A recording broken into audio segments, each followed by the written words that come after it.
Halo semuanya, saya Niputu Adelia Ratudana Kitri. Di video kali ini saya akan membahas mengenai beberapa materi yang terkait dengan mata perkuliahan perpajakan. Nah, mari kita langsung saja masuk ke materinya. Yang pertama ada pajak penghasilan umum. Jadi pertama-tama yang kita harus ketahui dari materi ini yaitu dasar hukumnya. Jadi sejak tahun 1984, pajak penghasilan ini dipungut berdasarkan Undang-Undang Nomor 7 Tahun 1983 tentang pajak penghasilan. Undang-Undang Pajak Penghasilan menganut asas material, artinya penentuan pajak terutang tidak tergantung kepada surat ketetapan pajak. Kemudian ada subjek pajak, pajak penghasilan atau pemotong pajak.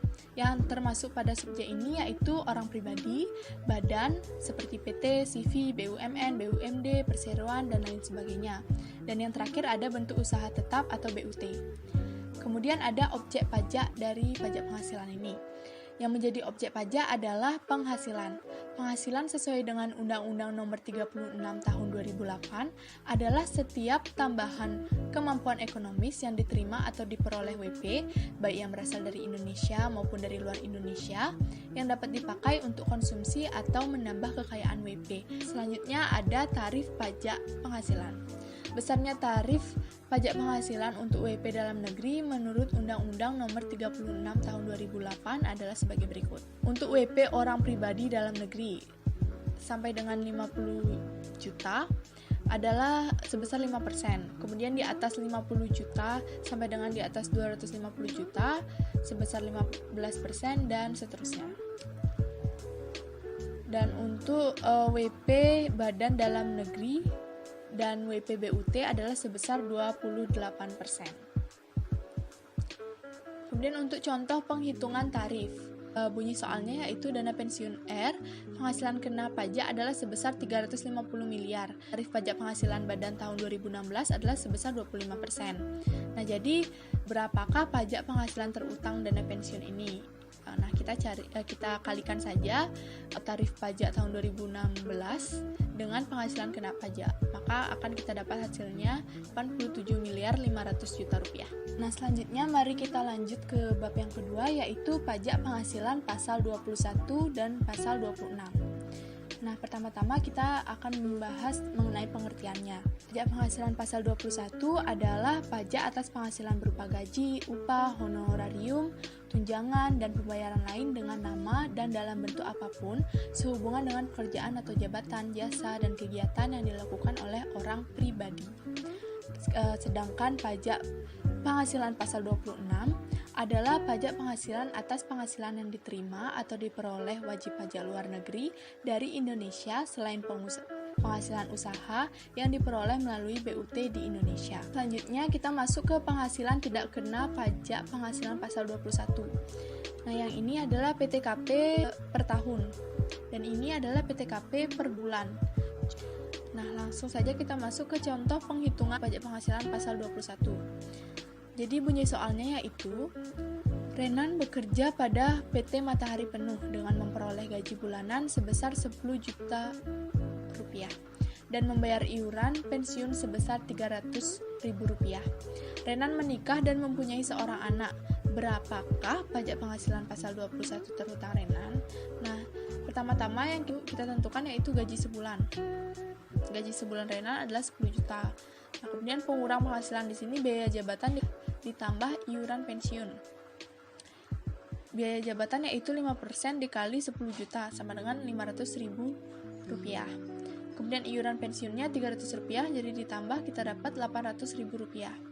Nah, untuk mendapatkan penghasilan neto sebulan ini kita kurangi gaji sebulan dan pengurang penghasilan ini yaitu 800.000.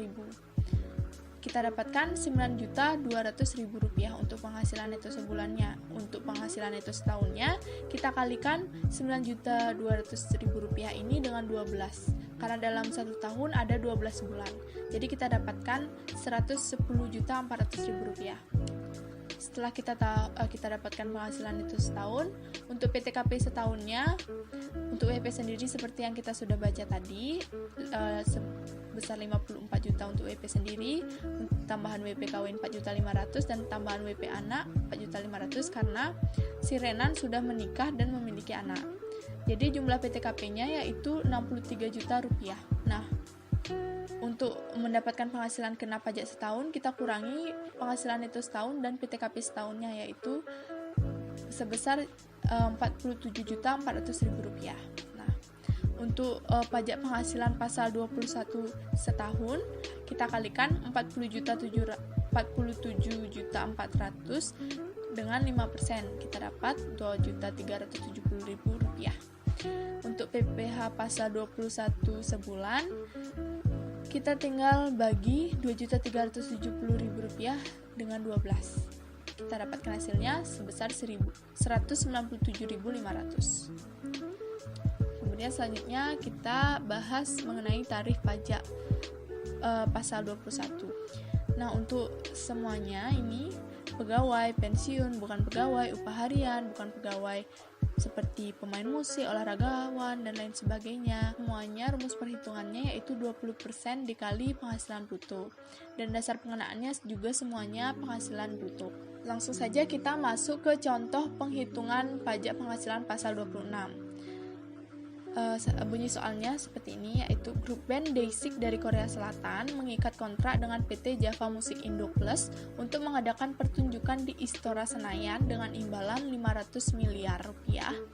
Atas penghasilan itu, maka PT Java Music Indo Plus memotong pajak penghasilan pasal 26 sebesar 20%. Kita kan sudah melihat tadi semuanya 20% dikali penghasilan bruto. Jadi kita tinggal kalikan saja 20% dengan imbalan ini 500 miliar rupiah. Kita dapatkan hasilnya yaitu sebesar 100 miliar rupiah. Nah, selanjutnya kita akan ke materi ketiga, yaitu pajak penghasilan pasal 22. Nah, pertama kita akan membahas pengertian dan dasar hukumnya. Jadi pajak penghasilan pasal 22 ini merupakan pembayaran pajak penghasilan dalam tahun berjalan yang dipungut oleh bendaharawan pemerintah, nah, atau instansi, lembaga pemerintah, dan lembaga negara lainnya yang berkenaan dengan pembayaran barang dan badan-badan tertentu. Dasar hukumnya juga yaitu Undang-Undang RI Nomor 36 Tahun 2008, khususnya pasal 22. Nah, kemudian ada tarif pajak. Besarnya pungutan pajak penghasilan pasal 22 atas impor ini ditetapkan sebagai berikut, yaitu yang menggunakan angka pengenal impor sebesar 2,5% dari nilai impor, yang tidak menggunakan angka pengenal impor dikenakan sebesar 7,5% dari nilai impor, dan yang tidak dikuasai sebesar 7,5% dari harga jual lelang. Kemudian untuk besarnya pungutan PPh pasal 22 atas pembelian barang oleh Direktorat Jenderal Anggaran dan bank-bank BUMN lainnya adalah sebesar 1,5% dari harga pembelian.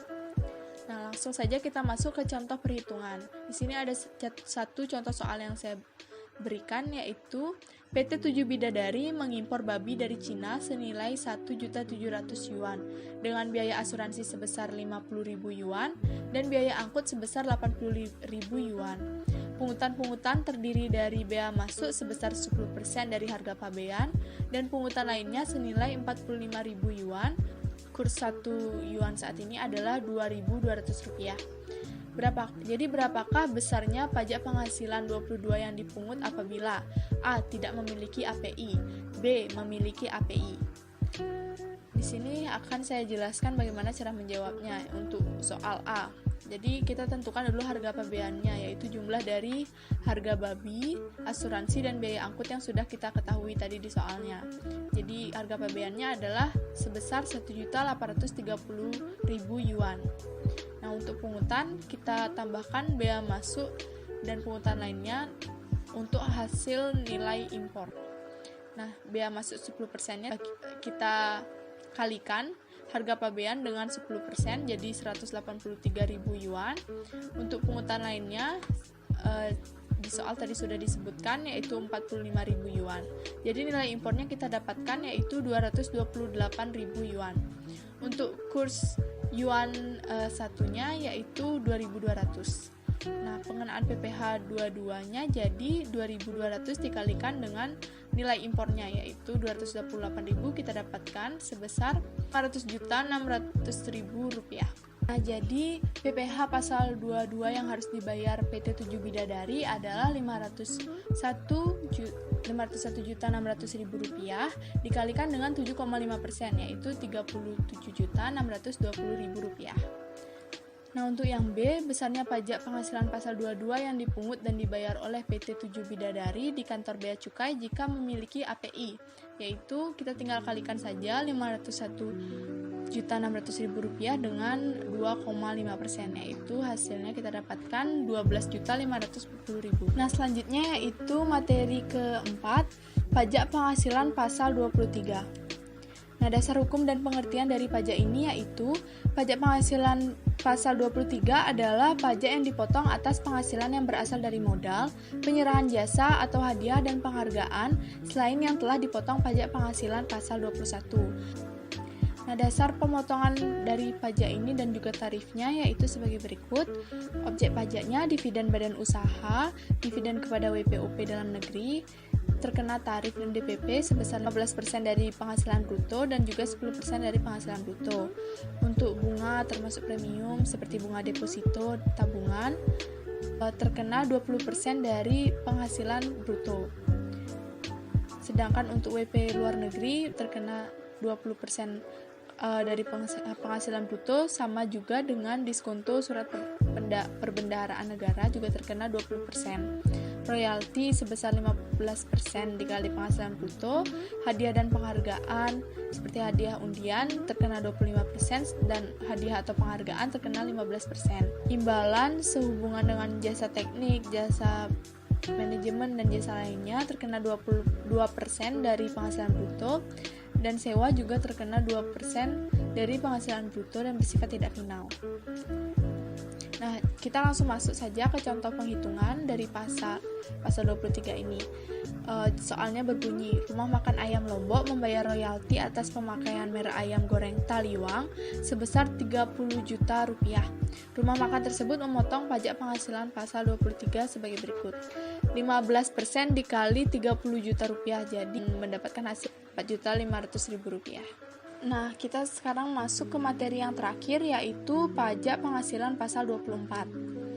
Pengertian dari pajak ini yaitu merupakan pajak penghasilan yang terutang atau dibayarkan di luar negeri atas penghasilan yang diterima atau diperoleh dari luar negeri yang dapat dikreditkan terhadap pajak penghasilan yang terutang atas seluruh penghasilan wajib pajak dalam negeri.